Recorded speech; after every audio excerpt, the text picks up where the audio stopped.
Welcome back to Simply Bitcoin. We break down the news from Twitter, the daily fail, meme review, software releases, hardware releases, the websites by plebes or plebs.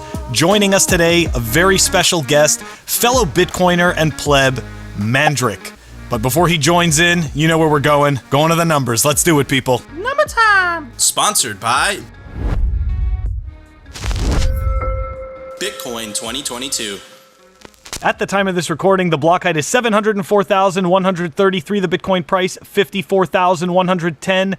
Chain rewrite days, 868. Total public Lightning capacity, 2,997.61 sats per dollar, aka Moscow time, 1,848 or 1848. And blocks to the halvening, 135,867.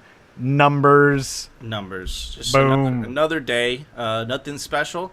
But it's a little bit of a tease that the total Lightning network capacity is just below 3,000. But you know what does feel good, Phil? That the Moscow time, aka the sats per dollar, is below 2,000. That feels very nice. Because when it was above 2,000, I know it's just a number, right? Like psychologically, it didn't feel so well. You know what's going to be crazy? What's going to be really crazy is when it gets below 1K. Oof. When it gets below 1K, we you know that everyone's starting the countdown. That's when right? the 6102 comes you know, in. because below 1K, it's like, huh? That's when the 6102 comes in, bro. That's when they freak out. They're like, we can't have this. Oh my god. But yeah. Anyways, numbers are the numbers. You guys know this show. The signal is the Lightning network capacity, and the noise is the caca price, or like we say, the fiat to the USD to Bitcoin. Anyways, Phil, it's time for the Daily Fail, sponsored by Pirate Hash. All right, so this was actually a tweet that fellow, I think a viewer and fellow Bitcoin pleb. I think it's Clown World. His name is. Anyways, shared this with me, and Washington Post actually deleted it and put it behind a paywall, but I ended up finding it again on another site, and then obviously I'm not going to waste my time showing you the paywalled one. So here we go. Let's dive into this. And all right, there's going to be some tinfoil hat moments, and people are just going to have to bear with me, but when you connect the dots, it does sound interesting, and it is, hey, you know what? We draw our own conclusions. Weird stuff happens, right? But there are no coincidences. But hold on, Phil. Okay, because you know what? We felt really bad in the beginning, about the tinfoil hat things. But nowadays, bro, we are much more on point than mainstream media. Okay, so like, if just because it comes from mainstream media, it's a conspiracy. Like they're the ones selling lies, essentially. They haven't really been that honest as of late. Anyways, I'll shut up. That is a good point. All right, let's dive into the USPS and their banking endeavors. They've got dreams. We all have dreams. All right, USPS begins postal banking pilot program. The test allows customers to cash business or payroll checks at the post office and place them onto a gift card. That was October 4th. Interesting, isn't it? It's interesting that the USPS can do that. There are other companies that have tried and failed. USPS is different. The United States Postal Service has taken the most dramatic step in half a century to reestablish a postal banking system in America. In 4 pilot cities, customers can now cash payroll or business checks of up to $500 at post office locations and have the money put onto a single-use gift card. It's the most far-reaching executive action that the Biden administration has taken since Inauguration Day. The move puts the USPS in direct competition with the multi-billion-dollar check cashing industry, which operates storefronts to allow unbanked and underbanked residents to cash their paychecks, such as MoneyGram and Western Union, to name 2. Okay, now this is interesting that USPS can get away with doing this. Okay, because there are many. Keep in mind, USPS is owned by the federal government. Okay, and as we're going to see, their managing board of directors, I think maybe we can help paint the picture as to why they're allowed and others have failed.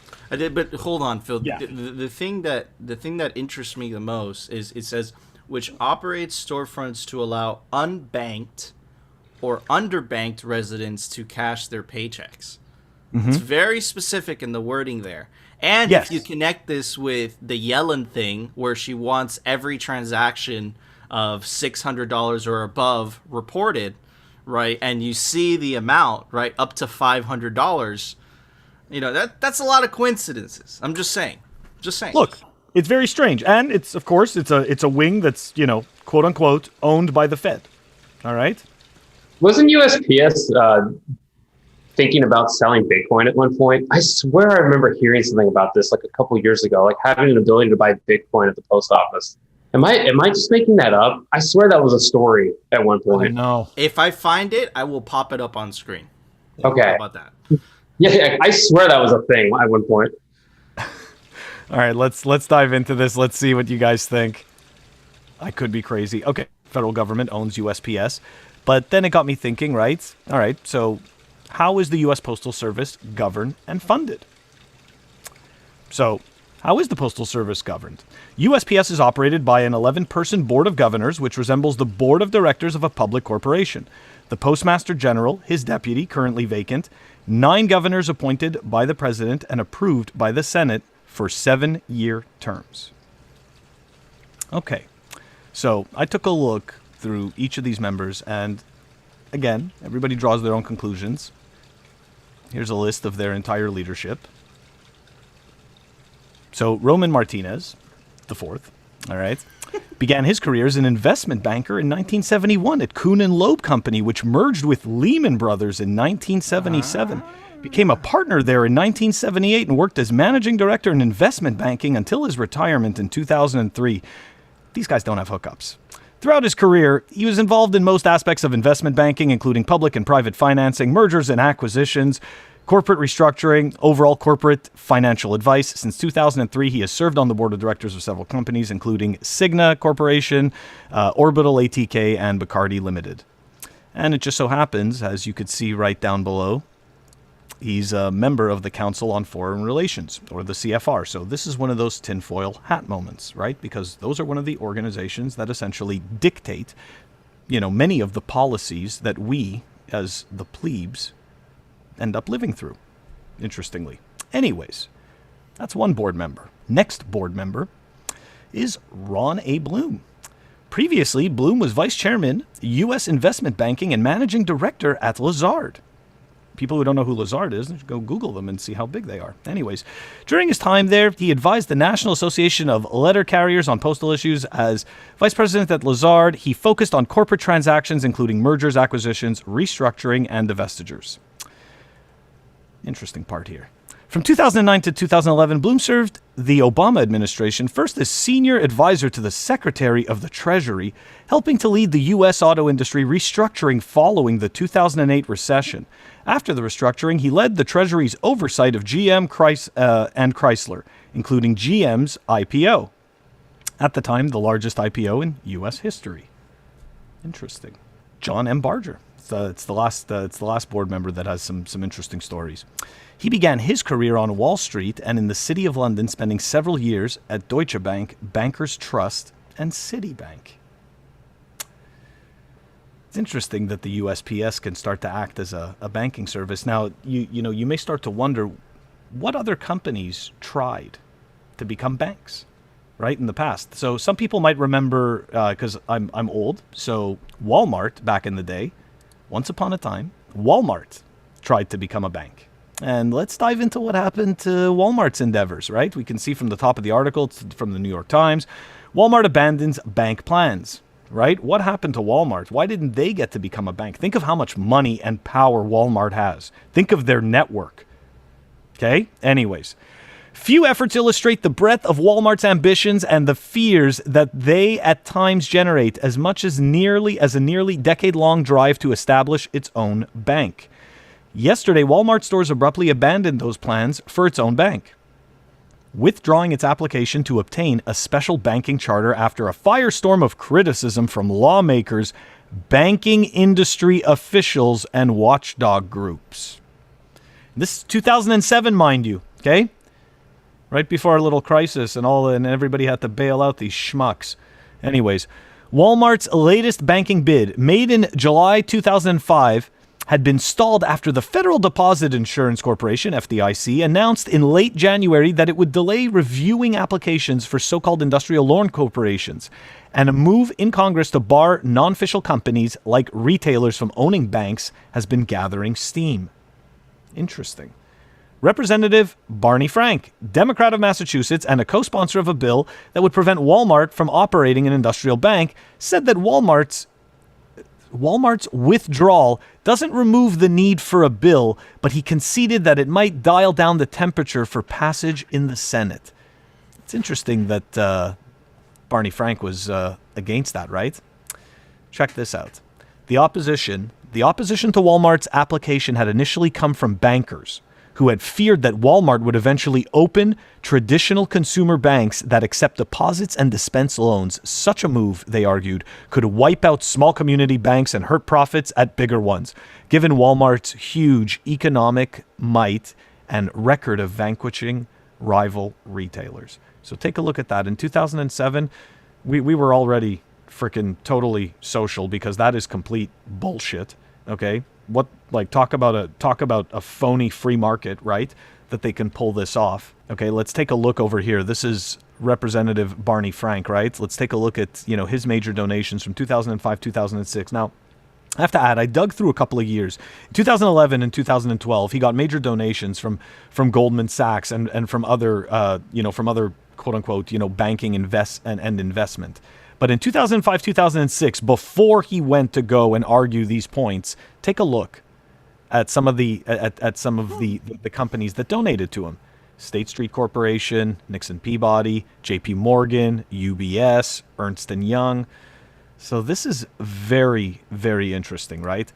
So this is the problem, right, that we have with this entire system. It is, everybody has their hand in the cookie jar of someone else's cookie jar, and it's like they're all just moving around. I mean, you saw that. It's insane, right? Like, the USPS can go and provide banking services all of a sudden. Like, this, they are scared, okay? Like, make no mistake. Like, that's how this all ties into Bitcoin, right? Like, because people are wondering, like, they just sat through all that. Like, what does that have to do with Bitcoin? They are scared of Bitcoin.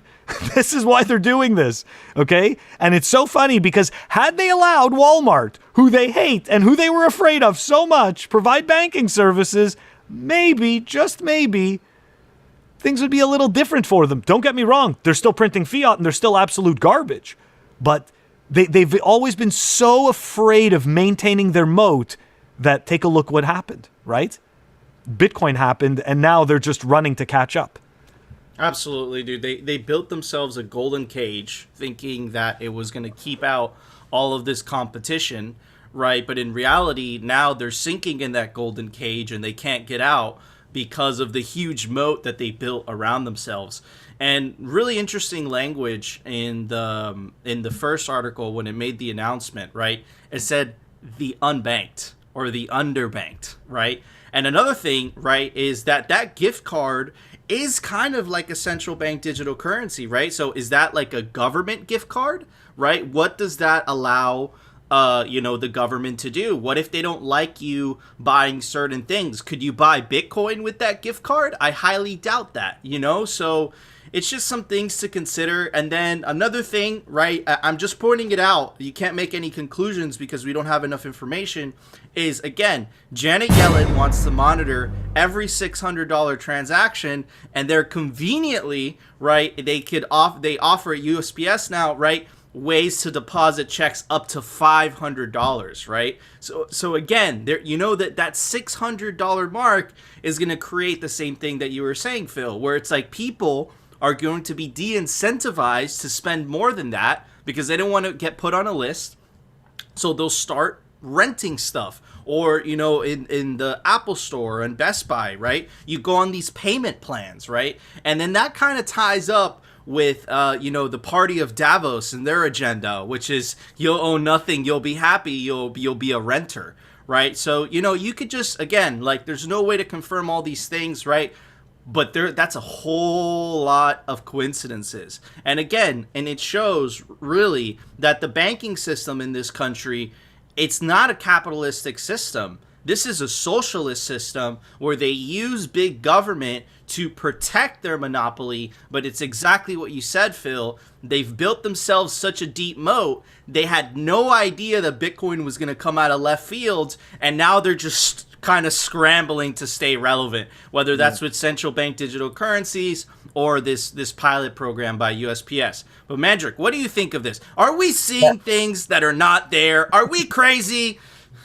Yeah, so I agree with what you guys are saying, but I did do some research here real quick, and my brain remembered something from 2014. Pete Rizzo wrote in CoinDesk in early 2014 that the U.S. Postal Service was exploring the idea of adding Bitcoin exchanges in their branches. And now imagine if they did that, they'd basically be like Binance or something at this point. They wouldn't have any financial problems if they would have, like, the most successful in the space, shitcoining and whatever.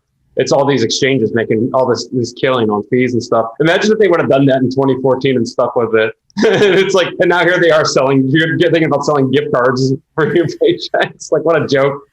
Yeah, I mean, it just goes to show, like, anything that the government does, it just ends up being this giant, what is it, Phil? You use very interesting vocabulary. I have no idea. Inefficient clusterfuck of bureaucratic, mess. I don't know, but that's what it is, man. But yeah, I agree with your point, Phil. I think this is a scramble to try to remain relevant, and then you kind of connect it with all the other moves that this, again, guys, we want to be specific. We don't lean left or right on Simply Bitcoin. No. We lean for orange. We lean for the orange party, the Bitcoin party. We're single issue voters. We will vote for whatever candidate on whatever political side supports Bitcoin. So that being said, it kind of connects with all the other things that the Biden administration has been doing, right? They snuck that stuff into the infrastructure bill last second. They just announced this new branch of the DOJ that's going to enforce something on crypto, right?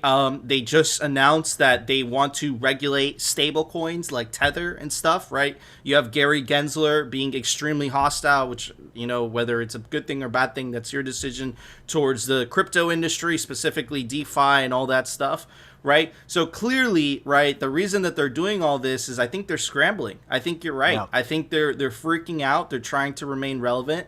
And, Bitcoin does take tremendous amount of power away from the nation state, and it gives it back to the individual, So it's just funny to see these things. Yeah, I think it's also, again, just to finish it up, it's sad to see, right? Like, because, companies like Walmart, not that I like Walmart, okay, or anything like that, I don't endorse, or not, but I'm just saying it's like, you see, they go and give USPS the power, poof, just like that, but yet Walmart had to fight, and then withdraw. It's not like that. Like I always say this, that the U.S. has not been a capitalist system since 2008, when they started the QE experiment and they decided to bail out all the banks, and it was Main Street that footed the bill, right? And absolutely no bankers went to jail. That's not capitalism. That's socialism. Too big to fail that term does not exist in actual in actual capapitalism, right? No, and what you're seeing there is you're seeing a top-down approach, right? You see these swamp creatures that are the revolving door of Washington D.C., going and getting those positions, and just because they're a government agency, they're allowed to do it. And of course, a private company, whatever your feelings are about Walmart, they can't do it, because it's only the federal government that knows best, apparently. I don't know. That's right. So freaking dumb. Anyways, it's another thing. Bitcoin fixes this. Anyways, Phil, it's time for the Daily Meme Review, sponsored by Citadel 21. All right, everybody, the first meme is brought to us by fellow plebe, Hodl South. Definitely give them a follow. Let's check it out. Bitcoin Lightning Network, Layer 3 crypto. Very good, very good. I like the template. The template's been used a lot, okay? So, anyways, let's check out this other one by also another fellow plebe, Limburg3RT. Definitely go give him a follow. Get the fuck out, you dirty bankster. And this is, listen, Bitcoin humbles everybody, okay? So you saw Jamie Dimon go from Bitcoin's a scam to, I think this year he said, oh, Bitcoin's going to 10x. It's just funny how that works. Bitcoin is a scam. It's worse than a tulip bubble. It won't end well for Bitcoin. By the way, those are all his words. And then this is him this year. Bitcoin is a brand new asset class. We can store your Bitcoin for you. But I guarantee you he only said this after JP Morgan somehow got some type of position in Bitcoin. Perhaps they didn't get exposure to actual Bitcoin. Maybe that it got exposure through the Bitcoin mining companies, through MicroStrategy, through paper Bitcoin, right? But he definitely has exposure now. That's the only reason he would say that. Anyways, moving on to the last meme. Check it out. It's a respond to Steve Hanke the Panky. And for anyone who doesn't know who Steve Hanke is, he is a fiat economist that has been bashing El Salvador for, their move towards, adopting Bitcoin as legal tender because it is a threat to the dollar, right? And we have a fellow plebe. And I think this is my favorite meme of all. Shout out to Mr. Johnson 77, and it is Bitcoin the tank. And Steve Hanke on a tricycle. Epic memes. And for those epic memes, Phil, I'm going to give it A1 steak sauce. But let me explain. If you put this on your steak, you did not make a good steak. Steak does not need sauce if it's a good steak. Okay? Just saying. What about you, Phil? You make very good points. Those are great memes. I really, really can't wait for the big investment houses to start making videos showing them managing people's Bitcoin. I can't wait to see them all standing around and doing nothing.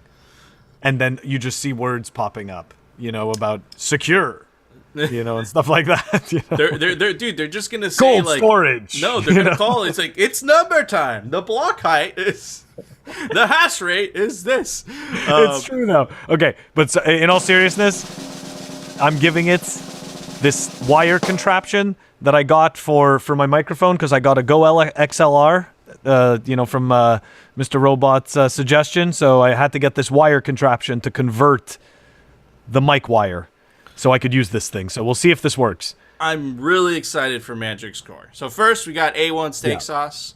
Then we got another one of Phil's gadgets, a wire contraption. And Mandrik, what would you give those memes?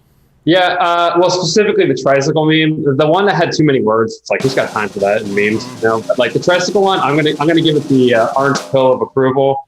This is that's what I had handy here, and I don't think you should swallow this. Maybe, it's a big pill, but I mean it's Bitcoin. It takes a long time to get it down there, right? Dude, just pull out the big guns. Yeah. That's pretty hardcore. Totally wrecked us. Totally wrecked us. I have to say, I actually have one of those, and I never take that thing out. There's no A1 in my house, so I would never judge anything with that because that's it's just so cool. For you to have A1 in your house, that's kind of insulting. Like, what are you doing? I agree. I think it was my mom that left it in the thing. Oh, your mom! And I saw it, and I saw that in the fridge, and I'm like, "What the f is that?" And I was like, "That's a good score." I'm Mandrik, but I bet you don't have this. Which is the orange pill? Your pill is bigger than mine. Now we're having pill competitions. We're having pill showing competitions. Anyways, guys, we want to know: do you agree with our scores? Do you disagree? Let us know down in the comments. And of course, join our Telegram group and link us some memes to review, some Bitcoin memes to review, because it's a Bitcoin meme review. But anyways, Phil, it's time for the Daily News, sponsored by Crypto Cloaks. To borrow when needed. And in that case, we're able to borrow because we always pay our debt. We always paid what we owe. We've never failed. That's America. That's who we are. That's what it's called for. It's called full faith and credit of the United States. It's rock solid. It's the best in the world. But here's the deal. There's a cap on what we can borrow called the debt limit. And only Congress can raise or lower that debt limit. So let me be really clear. This is really important to know. Raising the debt limit is about paying off our old debts. There's nothing to do with any new spending being considered. There's nothing to do with my plan for infrastructure or building back better. Zero. Both of which I might add are paid for. So if we're going to make good on what's already been approved by previous Congresses and previous presidents and parties, we have to pay for it. Social Security benefits, the American people are promised, salaries for servicemen and women, benefits for veterans. We're going to have to raise the debt limit if we're going to meet those obligations. This is absolutely frickin' bonkers, okay? Sorcery. It's like the full faith and credit of what? Of what? You guys essentially have the global reserve currency, okay? You have a shady deal with the Saudis called the petrodollar, right? And happened in the 70s, where essentially the U.S. Told Saudi Arabia, listen, I'll give you weapons and tanks and protection, and in exchange, you have to sell oil to the rest of the world in dollars, right? So, and also, there's some countries that are dollarized, like El Salvador, like Ecuador, like Panama, right? And another thing is that most countries, they do trades in dollars. So the reason that the U.S. is able to afford and has never defaulted yet on any of its obligations is because we have a money printer, and when we print, not only do we impoverish the lower end of the economic scale and the middle end of the economic scale that don't have the necessary means to save in equities and stocks, right? We also impoverish the rest of the world that's holding dollars, right? And to me, what he just said was basically, look, we're going to use a new credit card to pay off the old credit card. That's what it sounds like to me. But apparently, because it's, the president, again, we want to specify, guys, we don't lean left, we don't lean right, we lean orange, right? Apparently, he's allowed to do that.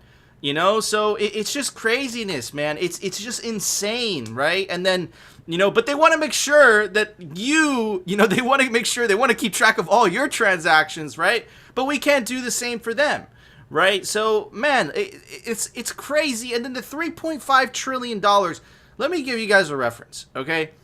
That's the federal government for the entire year. That's the federal government budget for the entire year, right? And apparently that's okay, right? And we've shown you visualizations of what $1 trillion looks like, right? If you stacked $100 bills on top of each other, right? And you stacked them, and it was $1 trillion, it would reach 62 miles up. That's how much $1 trillion is, okay? 62, if you're just stacking $100 bills, you know how thin they are, it would go up 62 miles. I heard Ron Paul say it on the Senate, right? Or Ron, whatever, not his son, the senator. So, Ben says it best. It's a fucking clown world. I don't know what else to say. Man, I thought that was absolutely hilarious. Like the part where he's talking about being rock solid, and then he starts talking about, this has nothing to do with my build back better. Like, this has nothing to do with the enslavement of all of you. Like, this has to do with us, being able to, again, right? I want to go back to the whole point about this being a show. Okay? They act like this is something very important. They act like, oh my gosh, we need to take this seriously. At the end of the day, they don't give a shit. At the end of the day, this goes back to your point, right? This goes back to the point that we always make about the money printing. This is just a show to make it, remember, right? All they're doing is printing money. All of this other stuff is just monetary sorcery. That's all it is. Like, it's just an illusion. They're trying to make it seem like it's essentially like somebody that I used to work with used to call it like working work.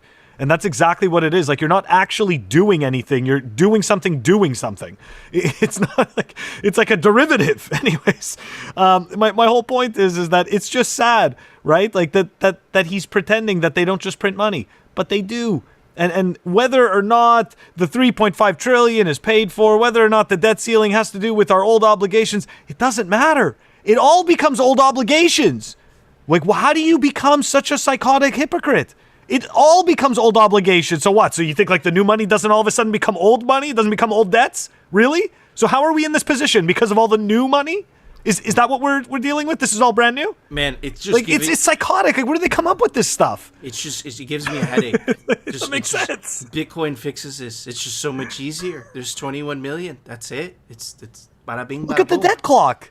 Look at the debt clock. How long has that been going? I remember seeing it when I was in New York 20 years ago. No, that thing. Was that new money? Dude, I think it's like $2 trillion every second. No, sorry, $2 million every second or something. Yeah. Okay. Anyways, Mandrik, what do you think? We owe new money. Again, sorry, man. Are we crazy? We're just two simple plebes. We're class of 2016. Are we just seeing things that are not there? Like what's going on? Are we crazy? I mean, it's been a clown world for a while. I think in the past, I think they did a better job of kind of hiding it. Now it's like, they have this Weekend at Bernie's corpse up there talking and just saying stuff that nobody really believes anymore. Like, nobody believes it. Nobody's looking at this. Like, even people who, like myself, like I got into Bitcoin in 2011. I didn't understand traditional markets and how all that, like, it never made sense to me how government is able to just like produce money. Like, I had it explained to me and I understood what they were saying, but it just doesn't make sense in my brain. But then I hear about Bitcoin and I'm like, oh, okay, this makes sense. 21 million. It's simple. Like, I get it. And so it's like, to me, it's like now they're not even just trying to hide. They're just saying these things, and people who aren't that well versed in how the world works and how it doesn't make sense to them either. And I think they're not getting it either. They hear these things, they're not really buying it. A lot of people, anyways. A lot more people are waking up to that. And I think that's why you see Bitcoin, the price go up. And I think that's like affirmation that more people are getting it.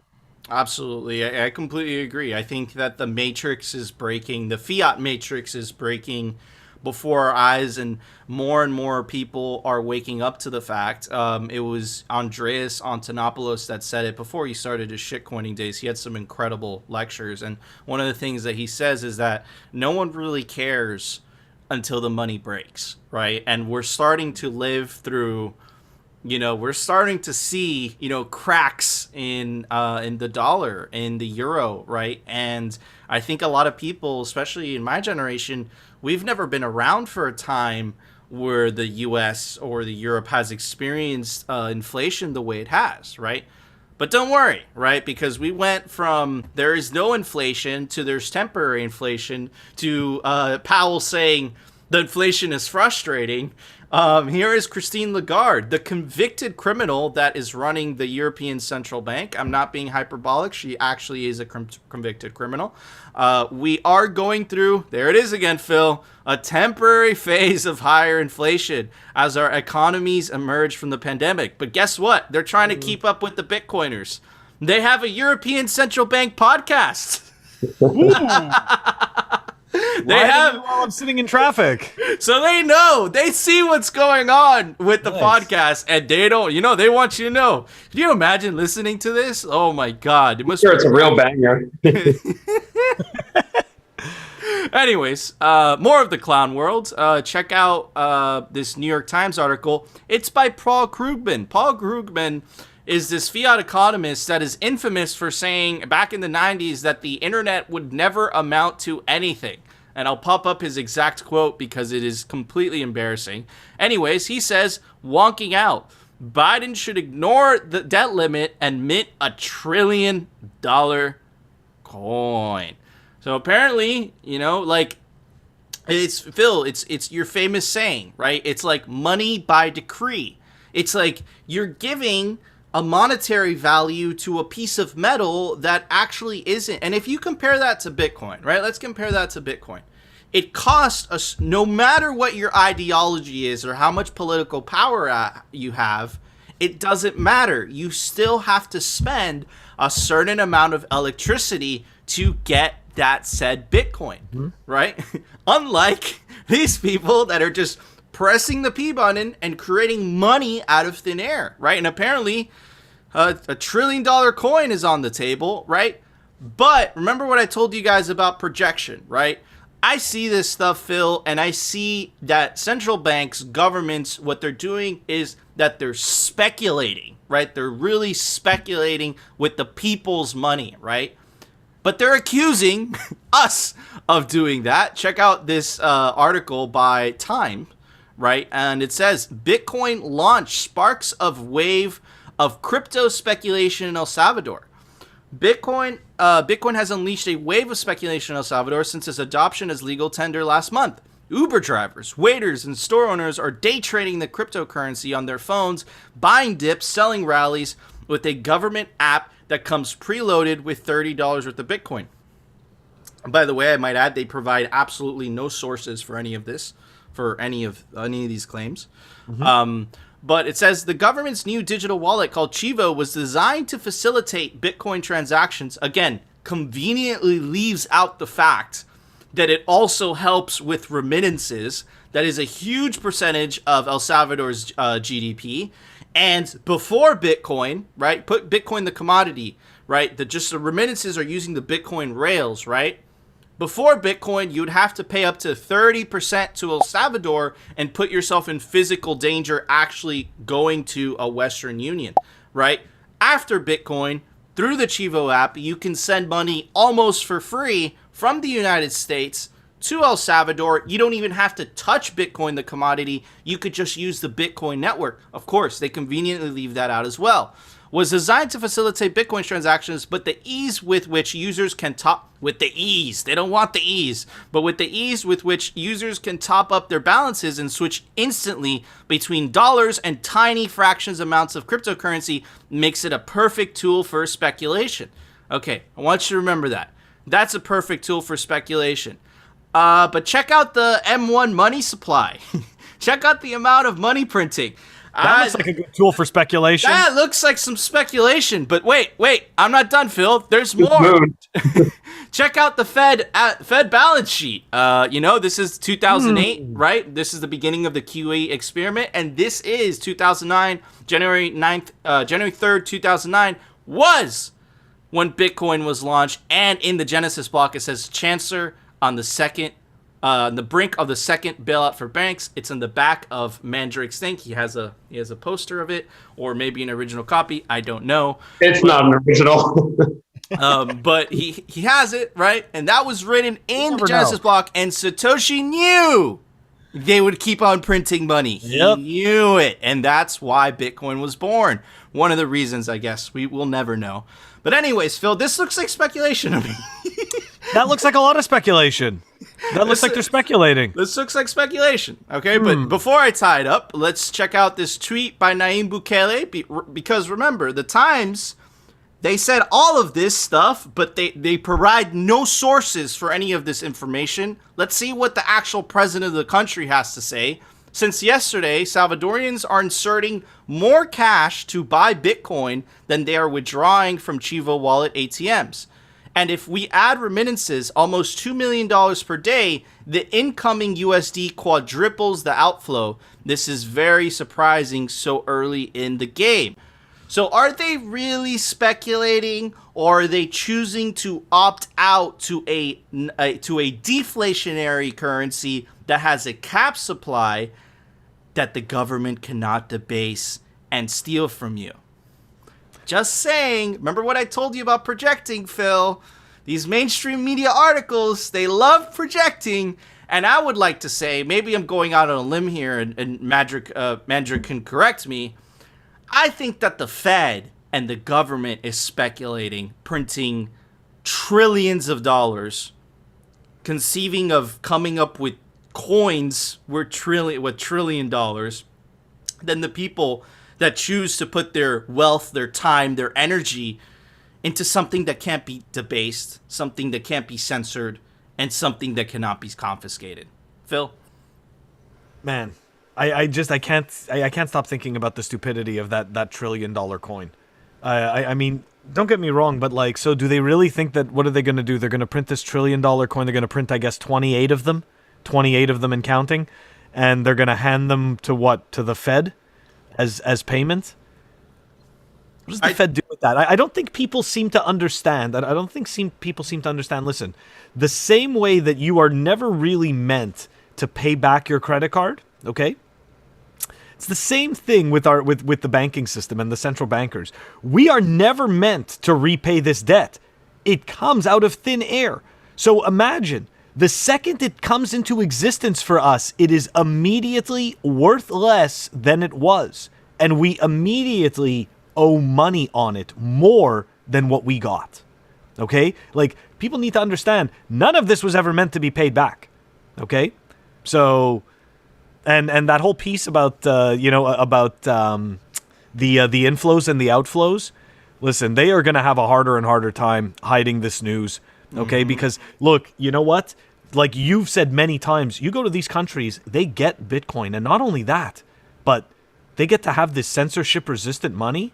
And because of its properties, the number, the NGU, because everything else can't stop printing, like, it's obvious to them. It's completely obvious.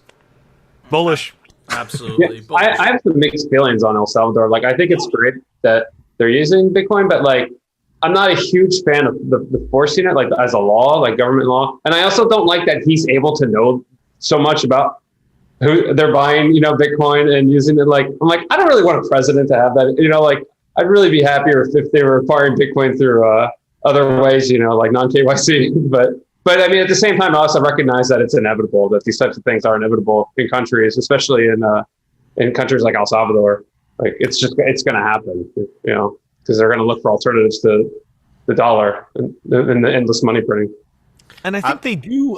There are people. I think they are allowing, the use of the traditional Bitcoin wallets as well, because we did on a previous episodes the most downloaded apps, and there were some other wallets that they were using. So, and supposedly, and again, because we're not there, so we don't really know, but supposedly the swap between the two is fairly seamless. So, to a certain extent, I mean, I definitely get your point, right? Because we don't want the government knowing. But at the same time, if they take that money and, they move it over to a hardware wallet, okay, so I understand that there's that trail, but they still can't actually do anything to it. But the question is, right, because it's so new, right? I doubt that a very high percentage of people are really withdrawing that. I think that they're leaving it in the Chivo app themselves, It'll be interesting to see what happens. Yeah, for sure. I do agree with you. That is a concern. So let's see how that plays out. But before we go, I have a question for both of you. Like, what happens, and I tweeted this out, and a lot of people, had different responses. What happens if you lose the $1 trillion coin? Like, what if you're walking home and it falls into, like, your couch, and you're just like, fuck, where did I put it? How big is that coin? How much does that coin weigh? Do you really carry that thing? Or can you imagine finding that in your couch? Like, holy crap. It's not $1 million. It's not $1 billion. It's a fucking $1 trillion, bro. Think of how heavy that coin is.